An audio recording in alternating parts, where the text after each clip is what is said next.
Personne ne sait qui je suis, disait-elle, parce que ses pères et mères étaient de l'assistance. Ancêtres fastueux, misérables, criminels peut-être.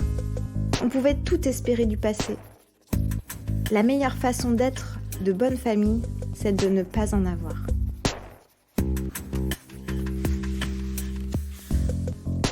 Littérature, etc. présente Les Parleuses, séance de bouche à oreille pour propagation du matrimoine littéraire. Les Parleuses. J'aime les lettres d'adultère. On n'a pas laissé le choix d'écrire ou de ne pas écrire cette lettre. Tu ne sais pas être discrète. Aujourd'hui, je t'écris comme un vieux souvenir. Vous écrire, c'est aussi vous imposer Ne m'en veux pas. ce qui ne vous appartient pas. Moi, franchement, J'ai envie de changement. mais je me souviens de t'avoir un peu aimé. Tu m'embarrasses. Ton petit-fils qui t'aime. Le matrimoine littéraire.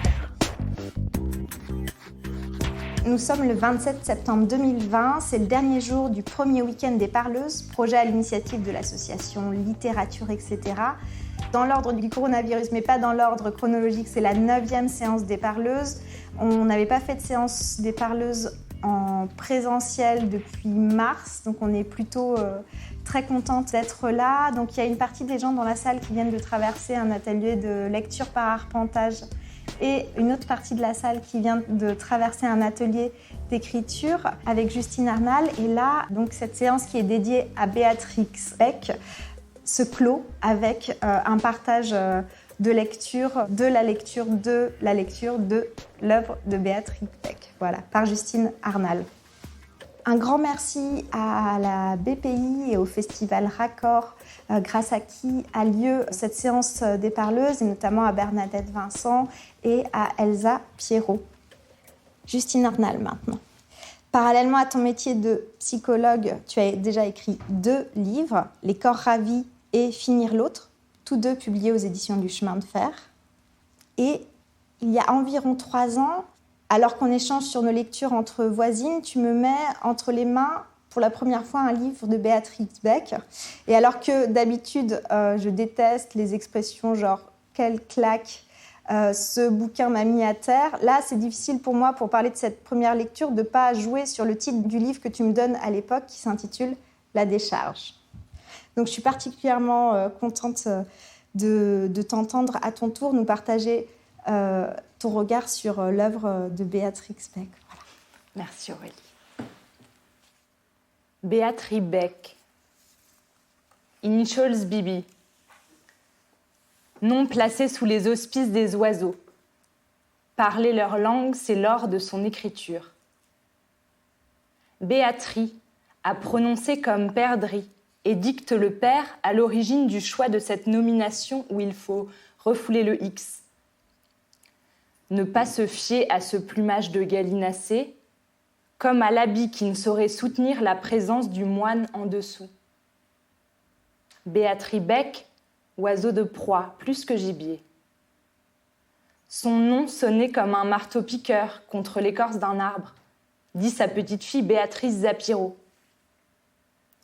Menu de taille seulement, ramage voleur et colporteur. Ouvrait son bec avec son bic sans langue de bois. Très chiffonnière pour l'écriture. Amassée. Ce qu'elle voyait, ce qu'elle entendait, ce qu'on lui écrivait, ce qu'elle apprenait. Magnétophone de mauvaise foi, disait Maurice Noël.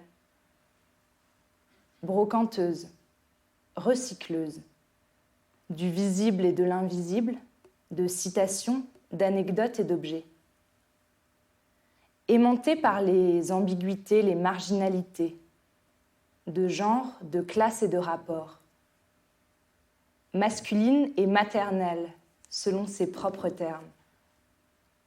Friande de relations chastes et platoniques, sans distinction de sexe. Fascinée par la prostitution, la religion, l'intersexualité. Convertie au catholicisme, mais seulement un temps. Une fois Dieu trouvé, pourquoi faudrait-il continuer de le chercher ? Deuxième femme, après Elsa Triolet, à obtenir le prix Goncourt avec son 3e roman, Léon Morin, Prêtre. Nous sommes en 1952 et le prix Goncourt existe depuis 1903. Une écriture de foisonnement dans la concision, pointilleuse et pleine d'humour noir. sans transition et décousu, châtié et argotique, baroque et fantastique, acoquiné au coq à l'âne véloce et incisif. Une écriture encore d'auto-analyse incessamment reprise, pleine d'ellipses, de joutes verbales, de féerie, de fantaisie et d'onirisme.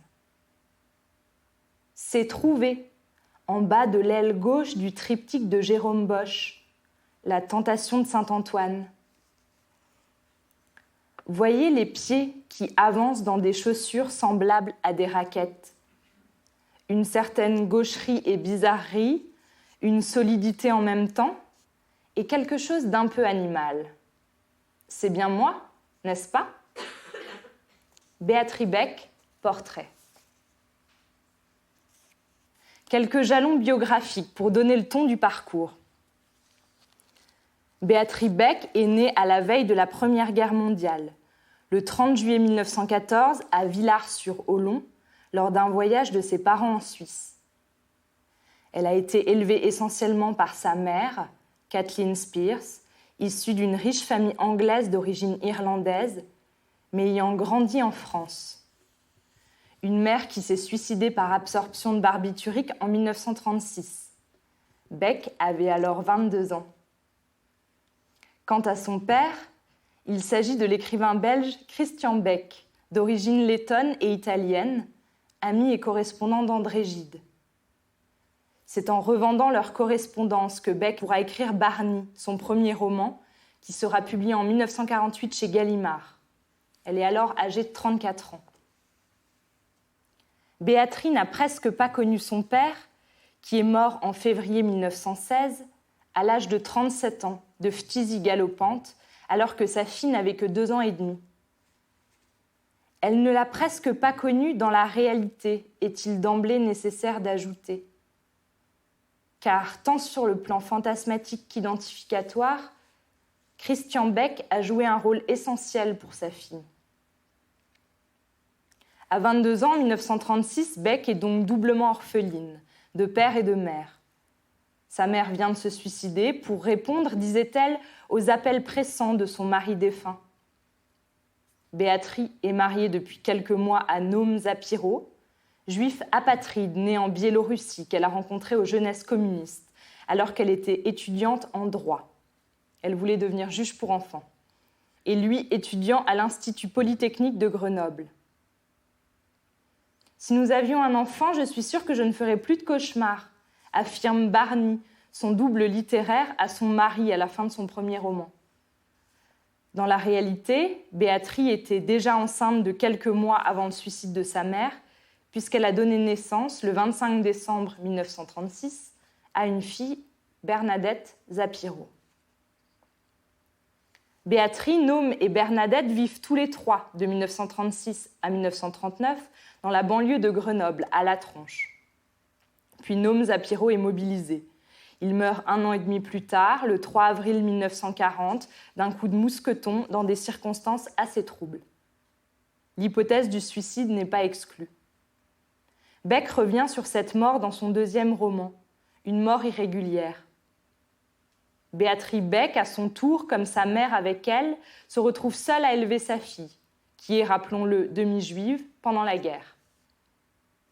Bien qu'ayant grandi et vécu en France, Béatrix Beck n'a pas la nationalité française, mais belge, par son père. Ainsi, sa licence en droit, obtenue en France, ne sera pas reconnue en Belgique, mais pas non plus utilisable en France. Pendant la Deuxième Guerre mondiale, elle multiplie les petits boulots. Ouvrière dans une fabrique de fermeture éclair, modèle dans une école d'art industriel, préceptrice, colleuse de gnomes sur des boîtes de correcteurs. En 1945, avant de trouver un emploi au Palais des Beaux-Arts de Bruxelles, elle travaille dans une fabrique de sachets en poudre de pudding. Il lui faudra attendre le 12 janvier 1955. Après 18 ans de démarches vaines, et surtout l'entremise de l'écrivain et journaliste Roger Nimier et des relations de son amie Gwenaëlle Bolloré, pour devenir officiellement française à l'âge de 41 ans. Alors Beck, son œuvre. 26 livres, dont une majorité de romans, mais aussi pas mal de nouvelles, des contes à l'enfant né coiffé et également un peu de poésie. Une œuvre qui est généralement considérée en 2 périodes, par les critiques comme par elle-même. De 1948 à 1954, elle publie 4 romans. Barney, Une mort irrégulière, Léon Morin, Prêtre, qui sera adapté au cinéma par Jean-Pierre Melville, et enfin Des accommodements avec le ciel, qui forme son cycle autobiographique. Je me bornais à dérouler la bobine, dira-t-elle ensuite pour résumer cette première période littéraire. Après une interruption de 9 ans, due à la nécessité de gagner sa vie, un dernier roman viendra clore ce cycle. Le Muet, dans lequel son double littéraire, Barney, apparaît pour la dernière fois. D'abord donc se borner à dérouler la bobine pour évider le passé et son lot de traumatismes. Le verbe choisi rend très bien compte des limites de l'entreprise. On traverse une longue enfilade de souvenirs à la lecture de cette première partie de l'œuvre beckienne. Mais elle aura rempli une fonction évidente pour Béatrix, la désensorceler de sa propre histoire. À partir de 1967, Beck amorce un tournant stylistique, avec la publication de Coup coupé, court toujours, un court roman assez hermétique où les scènes s'emboîtent les unes dans les autres avec des jeux incessants de langue. Gallimard refusera ses 2 manuscrits suivants. Tout le monde s'appelle Aronovitch, qui ne sera jamais publié, et L'épouvante l'émerveillement, qui lui paraîtra, mais seulement 10 ans plus tard, en 1977, aux éditions du Sagittaire, et qui signe vraiment l'entrée dans sa seconde manière. Une décennie s'écoule avant que ne s'affirme ce tournant. Beck succombant à une dépression au début des années 70, dû en grande partie à l'échec de son analyse et de son histoire platonique avec l'intellectuelle québécoise Jeanne Lapointe, ainsi qu'au refus de ses manuscrits. Sans éditeur pendant 10 ans, elle continue d'écrire. De la poésie notamment, à la fois matrice et réservoir de l'œuvre à venir, pour reprendre la formule de François Grosso à ce sujet. La romancière de Merde à celui qui lira et de Classé X, à savoir le personnage de Stella Corfou, roman paru en 1988, ne venge-t-elle pas, a posteriori, la période où Béatrix Beck s'est retrouvée sans toit éditorial, en affirmant que les maisons d'édition sont ces abattoirs, maisons d'abattage, pompes funèbres qui vous pompent l'air, Satan, ses pompes et ses œuvres complètes? Mais Beck est réapparu, pour nous emmener vers des contrées qui ne manquaient pas de relief et où l'imaginaire et le fantastique vont avoir de plus en plus de place. En 1979, il y a d'abord La Décharge, qu'elle considère comme la rédaction d'un premier roman, car pour la première fois, elle reste complètement extérieure à l'histoire qu'elle écrit. Pour ce roman, elle recevra le prix Inter. Son héroïne, Noémie Duchemin, est une adolescente du sous-prolétariat qui entreprend, sur les conseils de son institutrice, mademoiselle Mignet, de faire le récit de son enfance passée dans la décharge, au sein d'une famille pour le moins incestueuse. Puis, en 1980, Beck publie Devancer la nuit, un roman épistolaire, largement inspiré de sa relation ambiguë et ambivalente avec l'écrivain Roger Nimier. Les publications se rapprochent, pour n'énumérer que les plus emblématiques. En 1981, José dit Nancy. En 1984, L'Enfant chat, qui signe son entrée dans le genre fantastique et pour lequel elle obtiendra le prix 30 millions d'amis. En 1988, Stella Corfou, brocanteuse hypersexuée, excentrique et anarchique, écrivaine trash, inspirée de Florence Azy, qui est le pseudonyme d'une écrivaine publiée à l'époque chez Gallimard, qui se marie à Antoine Leroy, un type quelconque, petit bourgeois réservé, chef de rayon bagagerie aux Galeries 2000, qui s'éprend d'elle tandis qu'elle lui vend un petit buste brunâtre qui ressemble à un étron façonné en bouffon. Ils se marient, c'est la passion, achètent une roulotte qui leur tiendra lieu de maison au Pré du Bout à Beau-du-Bout, et c'est l'amour à mort jusqu'à celle d'Antoine Leroy qui conduit Stella à l'hôpital psychiatrique. Roman sommet-béckien, exubérant dans son style comme l'est son héroïne. Une Lilliputienne, publiée en 93, s'inscrit dans la même veine. On y suit Lia Deminadour, naine harmonieuse de 98 cm et orpheline précoce, qui se retrouve jetée dans la vie d'adulte malgré sa taille d'enfant. Comme Beck pendant longtemps, celle-ci est contrainte d'accepter un peu tout ce qui lui tombe sous la main pour s'assurer de la remplir de pain. Beatrix Beck publiera ensuite surtout des recueils de nouvelles, avant de faire un bref retour au roman avec Plus loin mais où. De 1977, Beck a alors 63 ans. À la fin des années 90, elle enchaîne donc les publications à une cadence élevée. En moyenne, elle va publier pendant une vingtaine d'années un livre tous les ans ou tous les 2 ans. Sa fille Bernadette meurt en novembre 1999. Et Béatrix, dernière secrétaire de Gide, qui lui demandait de le prévenir si l'écriture baissait, elle le voyait mais n'osait pas lui dire, décide d'arrêter de publier. Elle meurt à l'âge de 94 ans, le 30 novembre 2008. La rencontre des parents de Beatrix Beck était déjà placée sous les auspices d'un goût certain pour la littérature, pourrait-on dire. Quand on sait que Kathleen Spears et Christian Beck, qui avaient tous deux quitté leurs familles respectives à l'âge de 16 ans, se sont connus à la Bibliothèque nationale de Paris, où travaillait alors Kathleen. Pour autant, il ne faudrait pas croire que la transmission du positif ait plus de soi dans cette famille que dans une autre. Je suis née par accident, comme elle-même, la mère de Béatrix Beck, a gentiment pris soin de m'en tenir informée. D'une façon générale, ma mère n'aimait pas la transmission de la vie. Ce que l'on peut savoir du rapport de Beck à ses parents, à partir de ce qu'elle a pu en dire et de ce qu'elle a pu en écrire, est exemplaire d'une dialectique bien connue dans les rapports humains que l'on pourrait résumer de la façon suivante. Moins nous rencontrons l'autre dans la réalité, plus notre rapport fantasmatique à lui peut rester actif, être préservé, non altéré.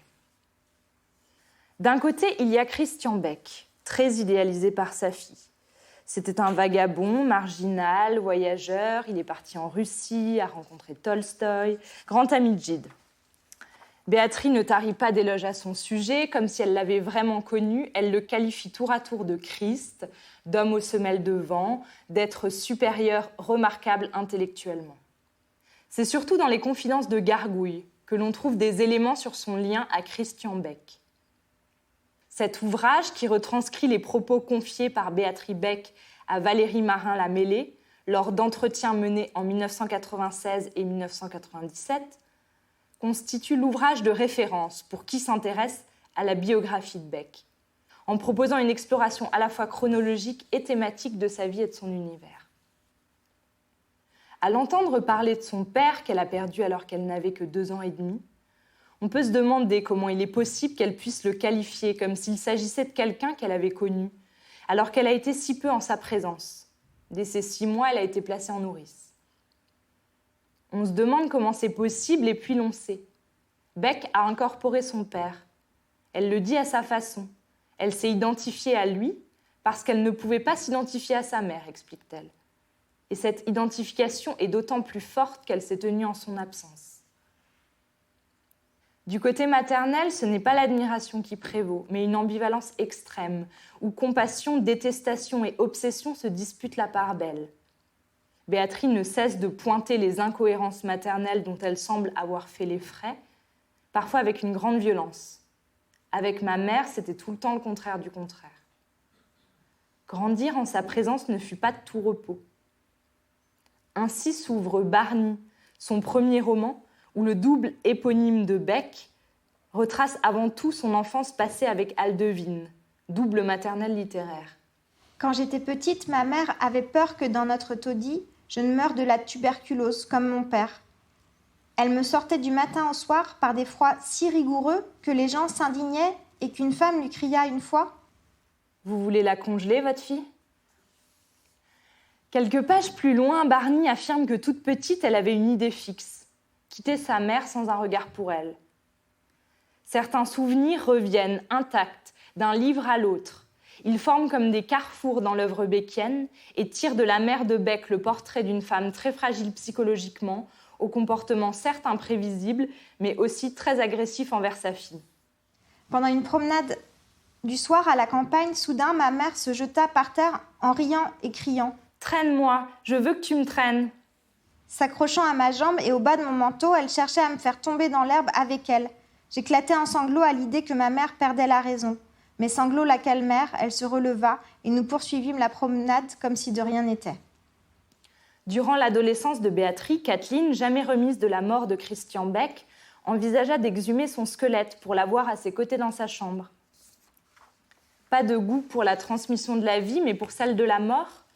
« Ta vraie vie commencera quand je serai morte », aurait dit Kathleen à sa fille, qui, plus d'une fois, a eu la tentation d'appeler son oncle à sa rescousse, tout en y renonçant, par peur que sa mère soit internée. Beck revient régulièrement, et un peu partout dans son œuvre, sur son sentiment de laideur qu'elle attribue directement à sa mère, laquelle ne perdait jamais une occasion de la ridiculiser.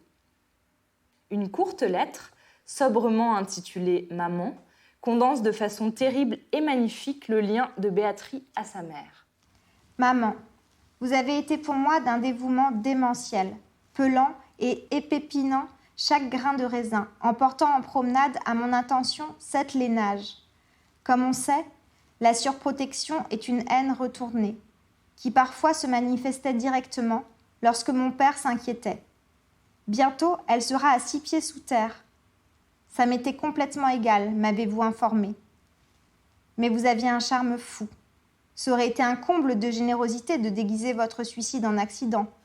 Non, il vous fallait laisser un souvenir parfaitement tragique. Je vous revois sans cesse, vous qui disiez « Tu verras mon visage dans chaque buisson ». Souvenez-vous que nous nous sommes tout de même un peu aimés. B.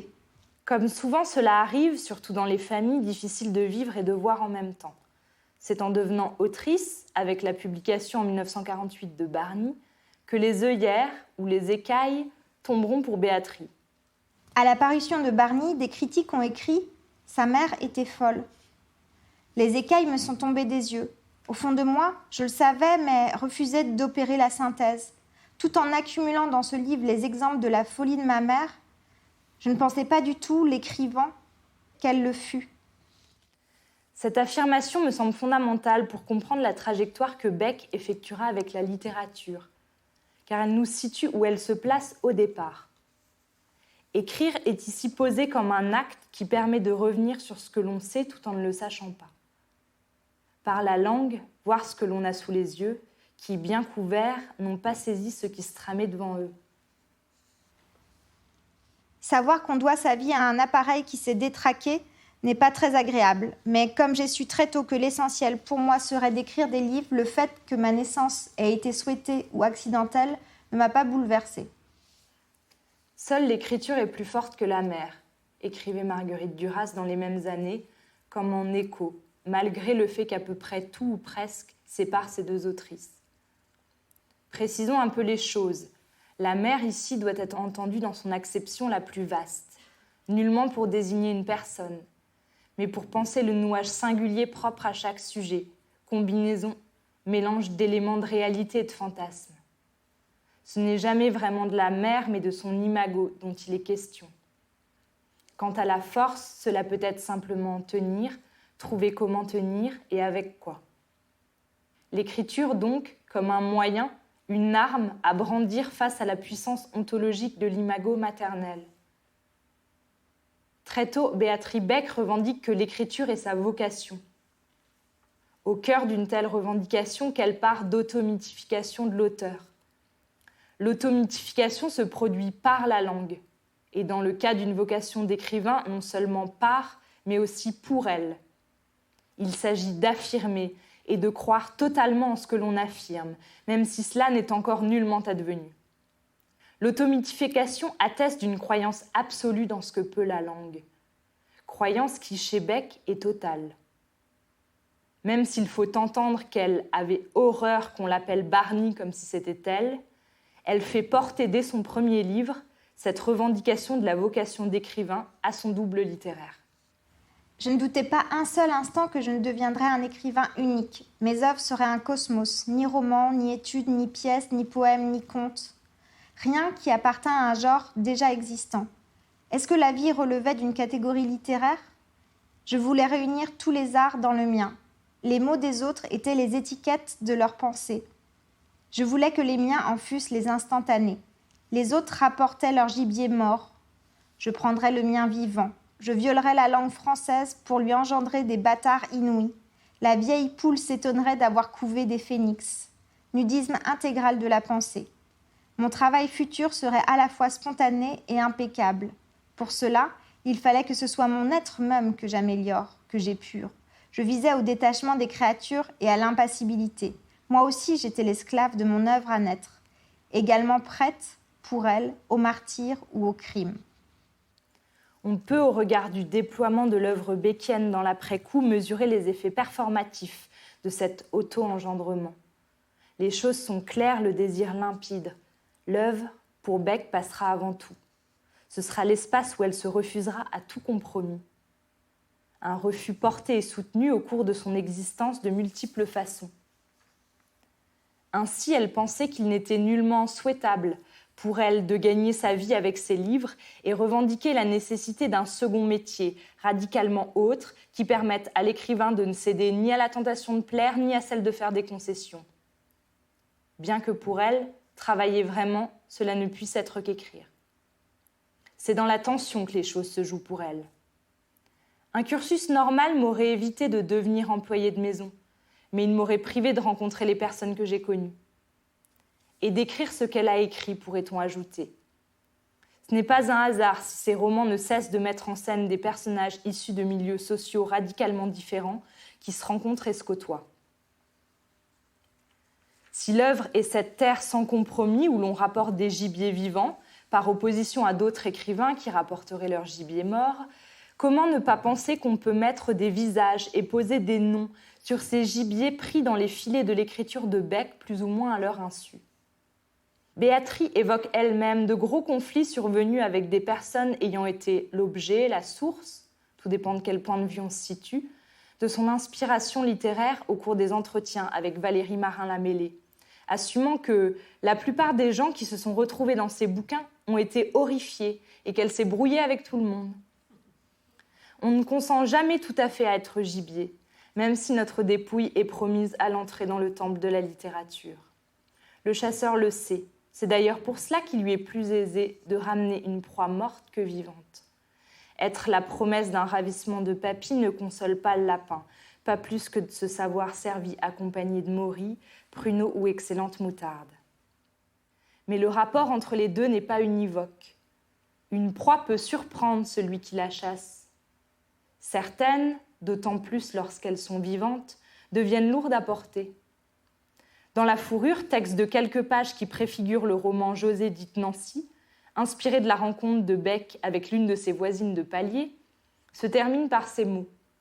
« J'ai quitté le quartier et j'y ai sorti de ma vie. J'en suis un peu mélancolique et pas mal soulagée, elle me submergeait. » Il faut dire que dans la famille de Béatrice Beck, l'autre ne semble jamais cesser d'être un texte, de la matière romanesque potentiellement disponible. Béatrice colportait et s'auto-colportait aussi, puis a été colportée.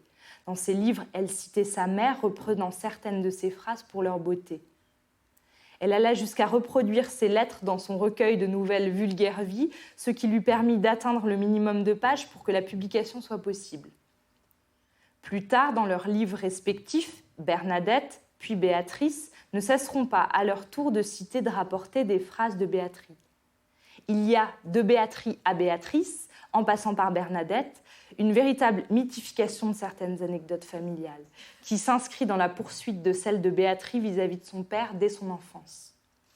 Pour une famille très précocement confrontée à la question de la perte, c'est aussi un moyen de redonner la parole aux disparus et de poursuivre dans la fiction des dialogues imaginaires avec eux. Beck pouvait admirer littérairement quelqu'un qu'elle détestait politiquement ou humainement. Elle considérait que l'inverse la priverait d'une trop grande partie de la littérature. Durant quelques années, elle a eu une relation avec un écrivain d'extrême droite qu'elle décrira comme incestueux avec sa fille. Pour celles et ceux que cela intéresserait, je vous renvoie à son roman « Don Juan des Forêts ». Une relation qui est la seule que la postérité lui connaît après le décès de son mari, Noam Zapiro. Alors qu'elle était en classe de 6e, déjà, ses camarades de classe l'avaient surnommé « le chat qui s'en va tout seul ». Élue comme jury au prix féminin en 1958, elle en démissionnera en 1960, jugeant que le livre récompensé cette année-là, La porte retombée de Louise Belloc, contenait des notations antisémites. Dans les Confidences de Gargouille, elle a cette question rhétorique qui permet de ne pas se méprendre sur le sens de son acte. Dès que j'en ai eu l'occasion, j'ai lutté contre l'antisémitisme. Mais aurais-je démissionné du prix Femina si le livre de Louise Belloc, contenant des allusions antisémites, avait eu la qualité du Voyage au bout de la nuit ? Sous-entendu, rien n'est moins sûr, car Béatrix Beck s'est toujours, malgré ses revendications de gauche et son passage aux jeunesses communistes, refusée à être considérée comme une autrice engagée, écrivant des livres tricheurs. C'est ainsi qu'elle qualifie le livre engagé, puisqu'il veut démontrer, prouver, persuader. Son seul engagement à elle se situe tout entier vis-à-vis du langage, mue qu'elle est par ce désir si fort chez elle de tenir les mots sur le fil du rasoir, dit-elle dans un court texte intitulé « Interview », où elle se prête au jeu de l'entretien imaginaire de l'écrivain avec le journaliste. Béatrix ne cesse d'affirmer l'importance d'aller à l'encontre de ce qu'elle nomme la tendance actuelle à sucrer le langage et d'une langue tout imbibée de fausse tendresse et de trop de ménagement. Pour elle, le véritable écrivain est celui qui n'a rien à dire, a priori. Celui qui ne choisit aucun sujet, capable qu'il est de laisser le texte se débrouiller avec lui-même. Mais qui peut tout prendre aussi. Homo condamné homo, on est tous égaux, peut-on lire dans le poème Établissement psychiatrique. On est obligé, faute de mieux, d'endosser les vêtements de confection du langage et qui vous vont si mal, affirme le personnage de Mademoiselle Mignet dans La Décharge. Si les mots sont des vêtements, alors les lettres qui les composent constituent leur forme, couleur et matière. Aussi étourdissantes et virevoltantes celles-ci puissent-elles être, sans corps dedans pour s'y glisser, ce ne sont que des chiffons. En attendant qu'une bouche un peu plus avide que les autres s'en empare à nouveau pour les réveiller, les mots se reposent dans les dictionnaires. Les dictionnaires sont les lits où dorment les mots. L'une des activités de prédilection de Beck était de lire le dictionnaire, capable à lui seul de lui offrir autant de quoi se sustenter et se désaltérer, puisqu'il contient tous les autres livres en puissance et permet de sauver les mots. Si vous me surpreniez au travail, vous me trouveriez hirsute au milieu des dictionnaires. D'autres écrivains s'intéressent à l'histoire, au sujet, à la construction. Moi, j'ai la passion des mots. Beck adorait lire le dictionnaire et moi, quand je sens que je tourne trop sur le même territoire de langue, que les mots manquent et qu'il me faut partir ailleurs pour que, à nouveau, à moi aussi, l'inspiration me gonfle les ouistiti, j'ouvre généralement un livre de Beck. Elle fait partie de ces auteurs sur qui l'on peut compter pour apprendre des mots, tout autant que pour dépoussiérer et redécouvrir des expressions tombées en désuétude. Vous verrez, une fois que le théomane aura pris son bouillon d'11 heures, vous ne trouverez plus que visage de bois. Vous autoriserez-vous d'avoir la rifougne ? Peut-être est-ce parce que vos portugaises sont ensablées ? La nouvelle liminale de son recueil Vulgaire vie est ainsi composée uniquement à partir de dictons et proverbes. Fascinée par l'écriture phonétique, elle jouait à des jeux alphabétiques la nuit, quand le sommeil manquait. S'endormir en convoquant et réveillant les corps des mots, viatique béquien contre l'insomnie. C'est dire la puissance du rapport entre la langue et elle. Elle avait aussi la manie des listes, à laquelle elle consacrait beaucoup de temps pour trouver le mot juste. À quoi rêvent les mots endormis ? Aux salives inconnues, aux pensées nouvelles qu'ils peuvent faire éclore, aux bouches encore vierges de leur matérialité à saisir, à celles et ceux qui, comme Beck, sont capables de penser que des proverbes peuvent tenir lieu de famille et protéger un peu comme le feraient des parents. Béatrix Beck, c'était une amoureuse de la littéralité. Ses romans, et surtout les dialogues entre ses personnages, sont traversés de part en part par les avatars de la langue qui se donnent à entendre de façon littérale.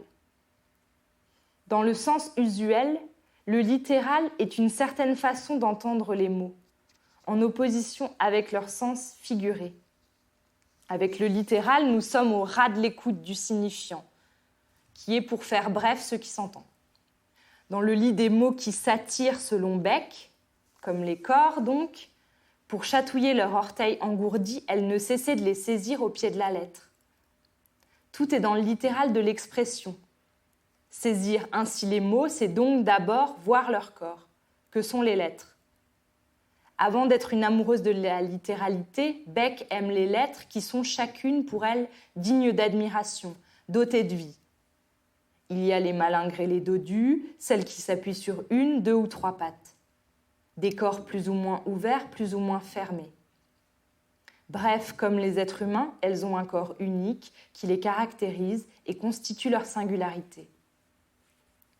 Dans Librairie Arche de Noé, qui figure parmi d'autres textes inédits parus de façon posthume dans la double réfraction du Spad d'Islande, elle écrit « Chaque lettre est un personnage indispensable aux œuvres vives, avec son gros ou son petit œil, sa panse, sa queue, ses jambes, son corps, destiné au pur amour. » Beck est dans une considération extrêmement personnifiée de la lettre.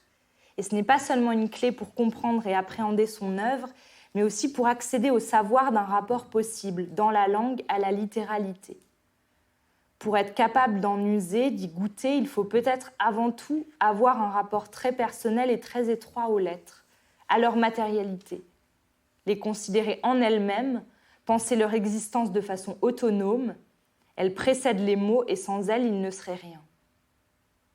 Dans Boîte aux lettres, crèche des mots, Beck évoque sa passion démesurée pour le courrier et son attente constante vis-à-vis des missives reçues. Boîte aux lettres, pour le meilleur et pour le pire, qui n'est jamais aussi excellente que lorsque les plis sont trop volumineux pour la pénétrer. Le facteur, ce préposé du destin, continue à glisser dans des meurtrières l'alpha et l'oméga, le zéro et presque l'infini. Grande adepte du coq à l'âne, les intrigues des romans de Beck se trouvent souvent radicalement modifiées par un mot, une expression. Dans Une, après une longue première partie de dialogue entre Mao et son psychanalyste, on y lit tout à coup ceci. L'analyse de Mao finit en queue de poisson, celle qui coûta la vie à son psy sur une nationale. Puis le roman bascule, entre onirisme et surnaturel, on est tout à coup absolument ailleurs. La littéralité fait office de transition, elle se suffit en elle-même, est suffisamment forte pour faire disparaître un personnage en une phrase. Car les mots ont dans les romans de Beck une place bien plus forte que toute forme d'intrigue ou de rebondissement. Ou plutôt, ce sont eux qui donnent chair à l'intrigue et font rebondir l'histoire. Une Lilliputienne s'ouvre entièrement sur le choix du nom de l'héroïne, nommée n'étant jamais un prérequis, mais déjà une aventure. Ses parents l'avaient eue sur le tard, et elle était née trop tôt, à 6 mois et demi, pesant 750 grammes. Tardillonne, ravisée, œufs de fin de ponte, couchée nue dans un haricot de verre garni d'ouate, à l'intérieur d'une couveuse. Des tuyaux lui sortaient de la bouche, des narines. Ils avaient prévu d'appeler l'enfant Adélaïde d'après une impératrice, sainte de surcroît, 2 reines et une princesse du sang. Mais, devant sa ténuité, un nom aussi bref que possible sembla indiquer. Zoé, forme larvaire des crustacés décapodes. Non. Impératrice aussi, mais criminelle. Ne cadre pas avec l'air si doux de la toute petite. Bougie d'arbre de Noël, pastilles au miel, confetti, myosotis, couac obstiné à vivre, bourgeon, moucheron, vermisseau. Lia. Très honorable tout de même, puisque cette créature biblique, malgré ses yeux malades et la haine que lui portait son mari, donna à celui-ci 5 fils et une fille. La Lilliputienne fut élevée par sa grande demi-sœur, Bérénice Barlon, qui l'idolâtra, l'appelant son cœur, sa poupée, son gris-gris, son Tom-pouce, sa vie, Lily, jusqu'à ce qu'un voisin lui demande Lily comme Lilliput ? Dans l'écriture beckienne, nommer est déjà un ressort romanesque. Le début de Stella Corfou fait singulièrement écho à celui d'une Lilliputienne, puisqu'il s'ouvre lui aussi sur le fait de déplier le nom de l'héroïne du roman, afin de donner à entendre toutes les strates qu'il constitue. Elle s'appelait Gilberte Sampard, nom presque oublié, et avait pris le pseudonyme de Stella Corfou. Étoile, Corfou, folle de son corps, île sacrée. Expression, calembour, jeu de mots, homonymie, équivoque, anagramme, anacyclique, double, triple sens. Les voies et les méas par lesquelles la langue sécrète ses semences et ses secrets sont nombreuses. Certains appellent cela la langue des oiseaux, ou celle des anges, façon de rendre compte de sa dimension aérienne, puisqu'il s'agit de faire décoller le son des mots, à entendre plutôt que lire, et de se défaire de ce qui est écrit pour écouter les mots enchantés. Utilisé en alchimie, dans certains textes mystiques, dans la poésie hermétique, cette langue prendra une dimension psychologique avec les travaux de Jung et ceux de Lacan, qui en feront l'un des ressorts interprétatifs de l'inconscient. Quelle chibolette faut-il posséder pour entrer dans cette autre dimension du langage, si ce n'est celui d'une appétence et une croyance certaine pour la puissance d'énonciation qui sommeille en chacun de nous. Car ce n'est pas monnaie courante que de s'aventurer dans cette épaisseur-là. On a plein de bêtes. Tu en veux? Vous cultivez ce qui vous ressemble. Tu te fais des idées? Parce que toi, t'as pas d'idées, tu les fais pas toi-même, on te les fait. Beck savait faire jouir la langue, parce qu'elle savait non seulement entendre les mots, mais aussi les voir. Lire Beck, c'est toucher, sentir, entendre, goûter le relief et l'écho des falaises et des grottes que peuvent être les mots. Pour faire jouir la langue, la salive ne suffit pas. Combien de rapports à la langue sans présence? Pour la faire jouir, jouer avec les doublures du langage, ne pas en être dupe. L'ambivalence des termes ouvre les yeux sur celle des êtres. Le doublon, cette faute, est aussi une monnaie d'or, écrit Beck, en soulignant que c'est bien pour cela que les malentendus sont si fréquents. Pour élargir sa cartographie personnelle de la connaissance de la langue et entendre ce que personne jusqu'à présent n'a entendu, avoir les mots et surtout le son qu'ils produisent comme boussole. Il faut, oui, qu'une certaine audition particulière s'en mêle, qui ne peut advenir sans un amour particulier pour la sonorité des mots. Un amour cultivé par Beck, qui affirmait que le plus beau mot de la langue doit l'être à la fois par le sens et par le son. Pour elle, c'était le mot « arbre » qui réussissait cette synesthésie signifiante et acoustique à la fois. Cet amour pour la façon dont la langue sonne, qui se donne surtout à lire dans la seconde partie de son œuvre, est présenté par elle comme une sorte de compensation face à l'anomalie neurologique dont elle souffrait. Béatrice Beck était amusique, c'est-à-dire incapable de reconnaître les mélodies, rythmes et accords des airs musicaux.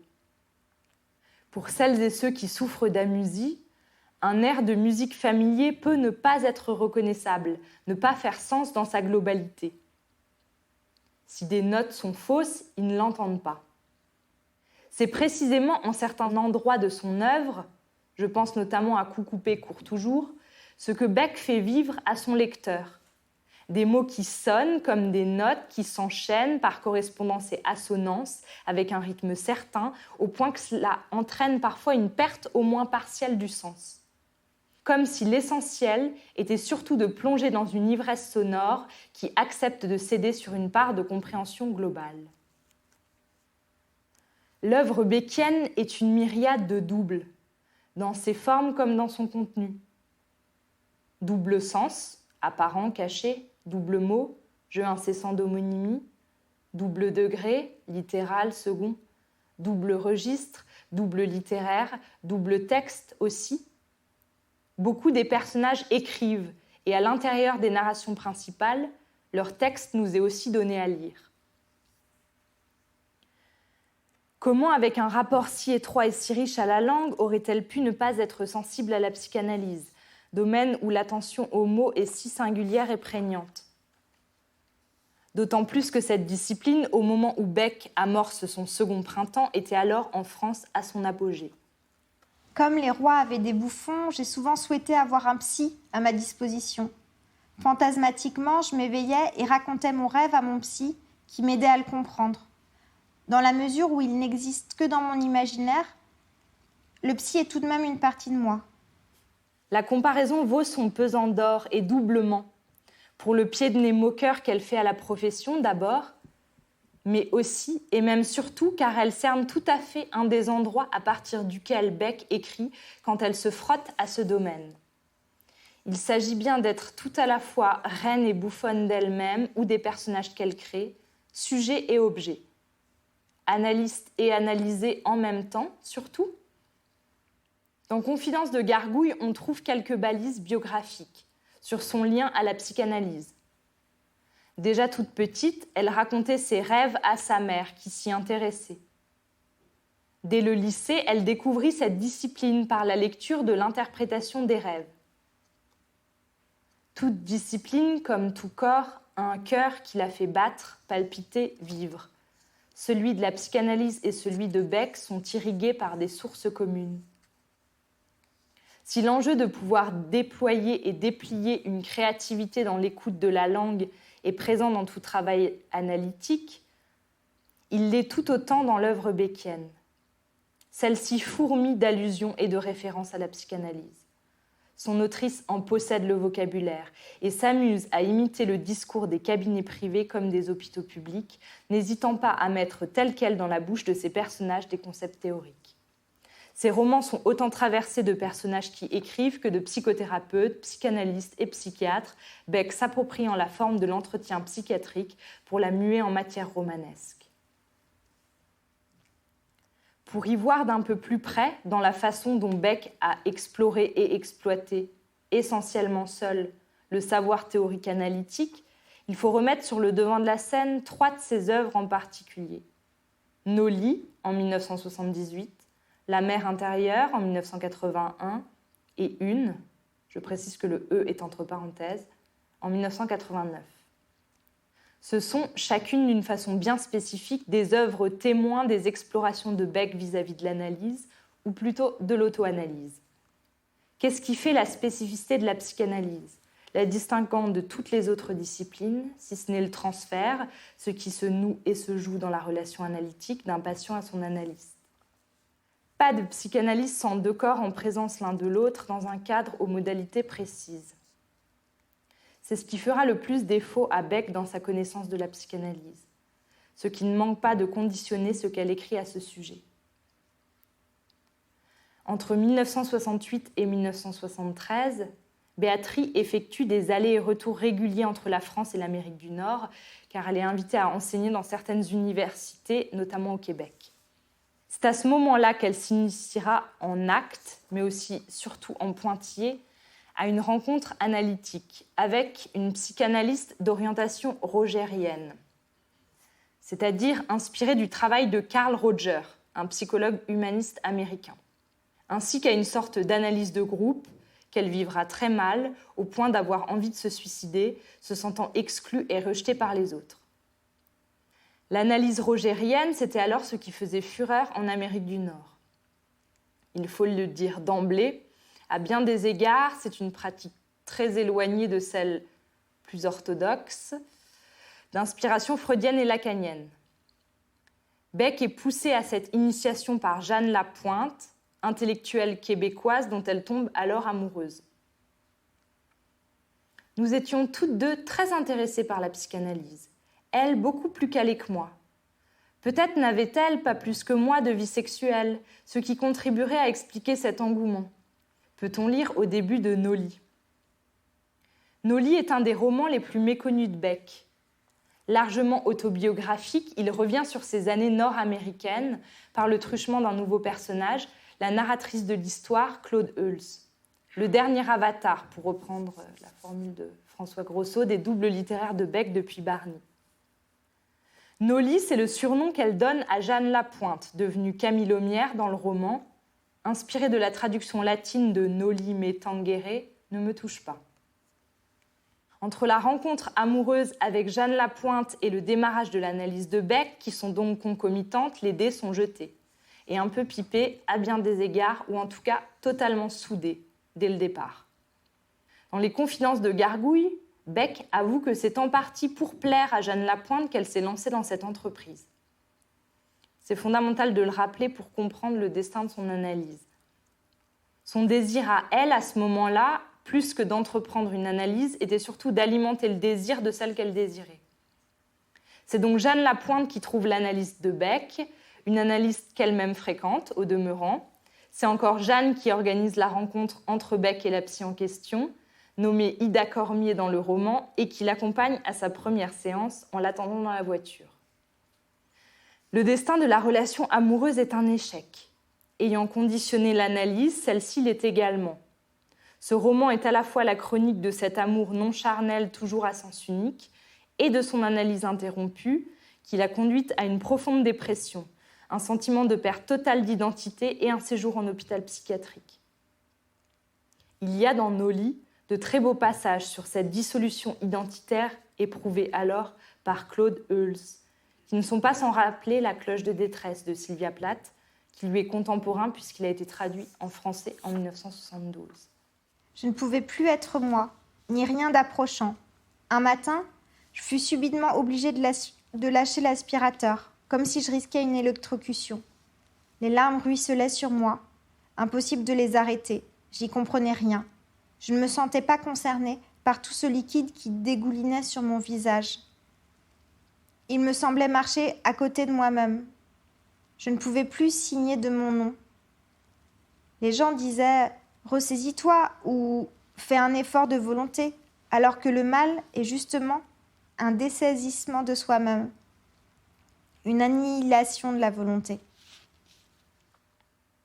Adolescente, Béatrice Beck forma le projet d'écrire un livre qui soit composé uniquement des rêves d'un sujet, de sa vie intra-utérine jusqu'à sa mort. Un projet extrêmement ambitieux, mais qu'on peut considérer qu'elle a en partie réalisé avec la publication de son journal des rêves. Ce journal, qui s'étend sur plus de 30 ans, entre 1947 et 1980, a été publié chez Grasset en 1981, sous le titre « La mer intérieure » à la suite de José Dite Nancy. Si, comme elle l'écrit si justement, la vie éveillée est une vie policée, et qui aspire à vivre constamment en présence de la police, on comprend le caractère essentiel de ces traversées nocturnes dont, une fois revenue, notre conscience se souvient trop souvent si peu, si mal. Le rêve, pour Beck, produit une nouvelle vie, et pas seulement celle dont notre conscience préférerait ne rien savoir. La mer intérieure, un journal au titre admirablement bien choisi puisqu'il fourmille de rêves de mer, dans le sens pluriel dont rend compte l'homonymie du signifiant, Beck, à l'instar de beaucoup d'autres, reliant directement la symbolique de la mer à celle de l'inconscient. En voici un, suivi de l'interprétation qu'elle en fait. 4-6-1959. La mère montait dans le jardin, jusqu'à la fenêtre par où elle déferlait dans le salon. Puis, elle se retirait, laissant du goémon sur le parquet. Le jardin était dévasté par le raz-de-marée. Il n'y restait plus rien. Grief contre la mer. Impression d'avoir été saccagée par elle, le goémon, le souvenir que j'ai d'elle, ce qu'elle m'a apporté. Son éditeur chez Grasset, ne voulant pas que les rêves soient publiés tels quels, trouvant ce journal inintéressant, a en effet demandé à Beck d'y adjoindre, quand elle le pouvait, l'interprétation qu'elle en faisait. Mais quel sens cela pouvait-il avoir d'adjoindre à des rêves du passé des interprétations faites des années plus tard, construites à partir d'ouvrages théoriques? Beck, qui reconnaît pourtant, suivant Freud, que chaque rêve a un point où il n'est plus interprétable, en quelque sorte un cordon ombilical qui le relie à l'infini, et qui se méfiait du pouvoir d'attraction et de simplification des interprétations, s'est pourtant plié à l'exercice, en s'aidant des écrits de Freud, de Jung et d'Adler. Elle a tenté de prendre ses précautions, en ajoutant une préface à l'ensemble où elle justifie et explique sa démarche, mais cela n'aura pas suffi. À la parution du texte, on lui a reproché d'être péremptoire et catégorique. Il est vrai qu'à la lecture, l'écart entre les rêves et les interprétations qui les suivent est souvent assez surprenant. Entreprendre une analyse pour plaire à Jeanne Lapointe, joindre des interprétations à son journal des rêves pour satisfaire les exigences éditoriales. Il y a là un parallèle évident et amusant. Il faut le reconnaître. Bien que ce journal des rêves fasse résonner une fois encore la façon dont Beck s'empare de l'écriture comme d'un outil d'exploration de soi, il est à la lecture assez indigeste. Les interprétations y sont aussi cocasses qu'elles ne peuvent paraître sauvages d'un point de vue psychanalytique. Mais justement, Beck n'est pas psy, mais autrice. Ce n'est pas au nom de la psychanalyse qu'elle écrit, mais pour la littérature et le potentiel comique qu'elle peut véhiculer. Il faut dire que dans la psychanalyse d'inspiration rogérienne, le psy est constamment dans la position du miroir. Il reformule ce que le patient lui dit afin de dégager le sens réel de ses phrases. Une en est une illustration poussée à l'extrême, caricaturale. Ce roman est construit presque entièrement sur les dialogues entre un psychanalyste et sa patiente, Mao, très androgyne, clairement un double littéraire de Beck, qui considère qu'elle s'est ainsi offert une analyse de substitution. Pour différentes raisons matérielles, je ne pouvais, de retour en France, reprendre une analyse. Faute de psy, je le suis devenue, en fabriquant un personnage complètement imaginaire. Même incomplète, cette tentative d'auto-analyse m'a été bénéfique. Le moins que l'on puisse dire, c'est que le personnage du psy de Une ne se la boucle pas. Analyse vraiment ou jeu de ping-pong verbal. On a l'impression qu'il faudrait, pour l'un comme pour l'autre, gagner la partie, en ayant le dernier mot. Que ce texte n'est pas tant un roman qu'un exercice de dialogue en miroir, mais type Palais des Glaces, poussé à leur paroxysme. Il est assez difficile, il faut bien le reconnaître, d'apprécier ce texte quand on aime la psychanalyse. Car d'un point de vue psychanalytique, comment ne pas penser que c'est un livre raté et très bizarre.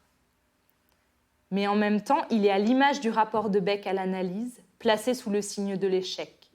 La forme de Une épouse complètement son sujet, ce que recherchait Beck pour ses textes. En filigrane d'Une, on décèle l'horreur que peut être une analyse où le psy ne cesse jamais de répondre spéculairement par rapport à ce qu'il entend, ainsi que les limites de l'auto-analyse. N'en déplaise à Beck qui pensait que, présentée comme une situation de réalité, elle ne devait pas manquer de crédibilité. Elle qui affirmait aussi qu'elle détestait toute forme de réalisme. Comme la psychanalyse, Beck portait une attention aiguë à tous ceux qui échouent à soutenir une prétendue normalité. Un héros de roman, c'est qui ? N'importe qui. Sans préférence ? Plutôt les anormaux. Il y a plus d'au-delà en eux. Stella Corfou, après la mort de son mari, comme Lia dans Une Lilliputienne, après que sa sœur accouche d'un enfant mort, traversent toutes deux des épisodes délirants, où elles se mettent à régresser, à croire qu'elles sont devenues l'être cher qu'elles viennent de perdre. Les héroïnes des romans majeurs de Beck, car il s'agit essentiellement de femmes, sont des figures marginales, qui cherchent davantage à trouver une place possible pour elles qu'à rentrer dans les clous d'une existence préétablie par des critères normatifs. Ce sont des êtres qui soutiennent leur singularité, se battent pour que leur existence soit reconnue et ne cherchent nullement à gommer leur excentricité. Des brebis noires. De Stella Corfou à José dite Nancy, en passant par Lia Desminadour et Noémie Duchemin dans La Décharge, aucune d'entre elles n'a cousu sa poche après y avoir mis sa langue. C'est peut-être ce qui fonde l'unité et la spécificité des personnages beckiens. Ils se disent et ne sont pas prêts à sacrifier ni leur langue ni leur être. Moi, j'ai besoin de ressembler à personne, je suis moi, il me semble que ça suffit, affirme Stella. Quand son mari lui propose de faire un enfant, voilà ce que ça donne. Faisons un enfant, ma toute. Jamais, un squatter dans mon ventre. Je ne te suffis pas ? Si, tu le sais bien, mais ce serait un prolongement de toi. Pas besoin d'être prolongé, je suis pas une ligne de métro. Les personnages beckiens se baladent bien plus librement que d'autres à l'intérieur du langage, ce qui leur permet de décaler en permanence les griefs du monde qui leur sont adressés. Et donc, de ne pas se laisser atteindre et emprisonner dans la langue des autres. comme le dit si bien l'héroïne de la décharge. Les malveillants nous appelaient des marginaux, mais c'est le plus important qui est écrit dans la marge, c'est les observations de l'instit. Comment peut-on expliquer le passage de Beck d'une écriture blanche à une écriture si baroque et pleine de fantaisie, où se mêlent tant de choses hétérogènes ? Beck n'en a jamais dit grand-chose. Et pourtant, il est évident qu'à partir des années 70, un changement manifeste est à l'œuvre. Une petite piste nous est donnée dans un court texte intitulé « Grandeur et misère de quelques revues », qu'il faut ne pas sous-estimer. Rien n'était plus beau que le style NRF, ou blanc, que je préférais appeler transparent. Au lycée, un prof de latin me confirma dans ce choix de l'écriture invisible. Il ne faut pas dire « j'abreuve mon destrier », dit-il, mais pas non plus « je balance de la flotte à mon canasson ». Il faut dire « je donne à boire à mon cheval ». Cette fois, dans la voix étroite, chancela quand, des lustres plus tard, ma fille objecta. Ce serait très bien de dire « j'abreuve mon canasson » ou « je balance de la flotte à mon destrier ». Ce serait donc Bernadette qui aurait soufflé à l'oreille de sa mère qu'elle pouvait s'autoriser à concilier ce qui est inconciliable pour les profs de latin et autres représentants symboliques de ce que devrait être la langue. S'affranchir de la voix étroite, balisée par une certaine constance et tenue d'un même ton, pour se lancer dans toutes les expérimentations imaginables. C'est le virage pris par Beck à partir des années 70. Son écriture ne cesse de passer d'un registre à l'autre, pour les faire enfin se rencontrer. Sous son stylo bic se mêlent joyeusement expressions populaires, registres familiers, courants, soutenus, formules argotiques et vocabulaire rare, lettrés, spécialisés. Il ne s'agit plus de tenir sa langue, mais au contraire de travailler dans les écarts et les tensions. Se jouer des frictions, accoupler l'inaccouplable. La langue n'est ni vierge ni de bois. La façon dont nous circulons à l'intérieur d'elle est remplie de connotations selon la place historique, géographique, sociologique, etc., depuis laquelle nous la manions. Pour renouveler la sienne, Beck s'efforce de traverser ces déterminismes, de les unir et de les expatrier. C'est une langue en somme de sang mêlé. Une langue qui se refuse à ce que les mots soient estampillés et deviennent des appellations d'origine contrôlée. Même lorsqu'un personnage incarne davantage un registre de langue et l'empreinte socio-culturelle qu'il charrie avec lui, cela ne l'empêche pas d'en rencontrer un autre, bien au contraire.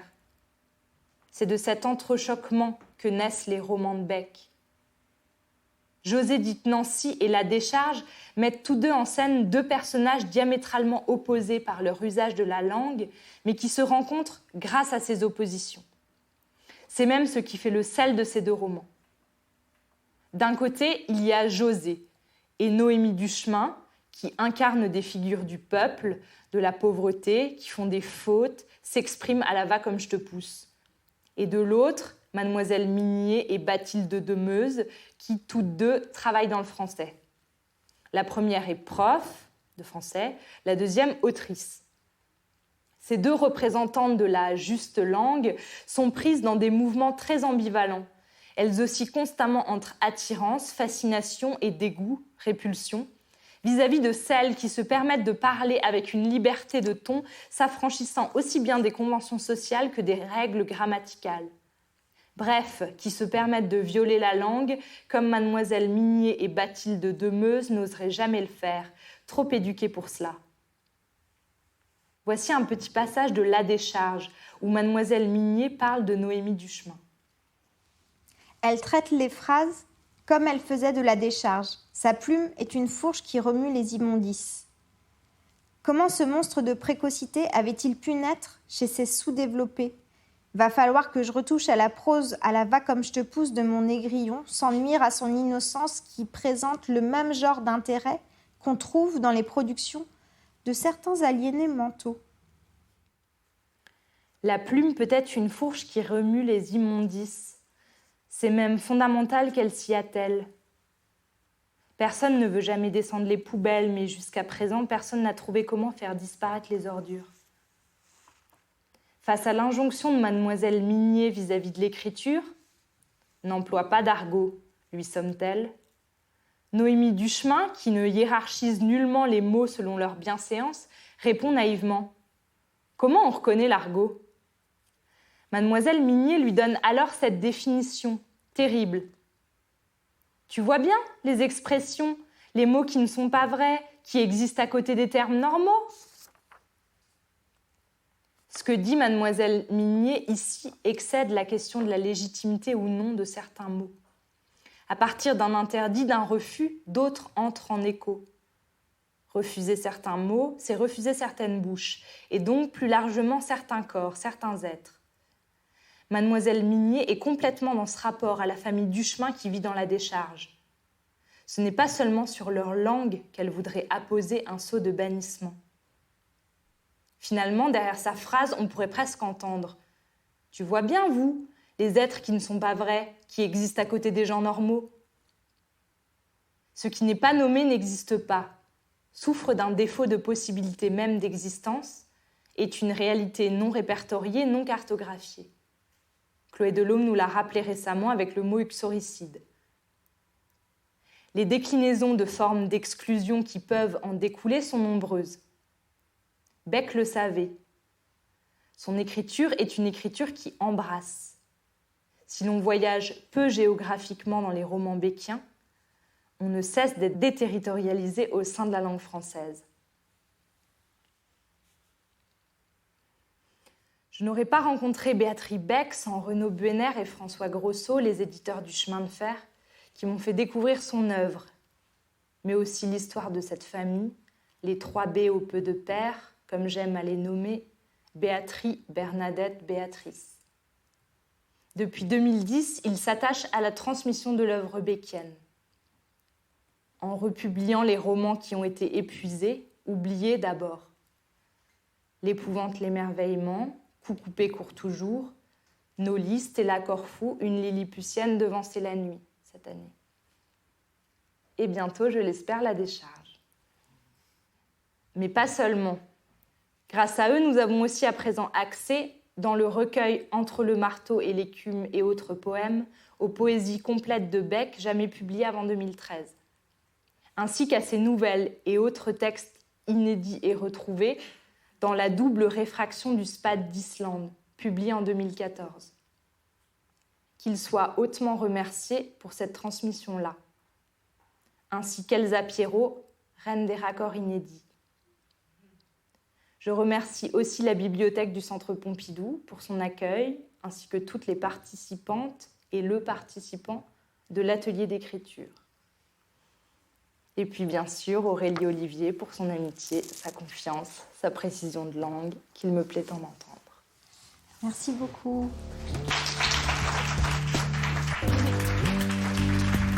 C'était Les Parleuses, un podcast itinérant imaginé par Littérature, etc. Marraine des Parleuses, Chloé Delhomme. Direction artistique, Aurélie Olivier. Administratrice de production, Sarah Elliott. Médiatrice, Sabrina Obingwang. Ingénieur son, Lucie Piou. Et merci spéciaux à Pascaline Mangin, Anna Rizzello et François Annick. Les Parleuses, un projet soutenu par la Sophia, la Fondation Yann Michalski, la DRAC Île-de-France, les régions Hauts-de-France et Île-de-France, la métropole européenne de Lille et la ville de Lille.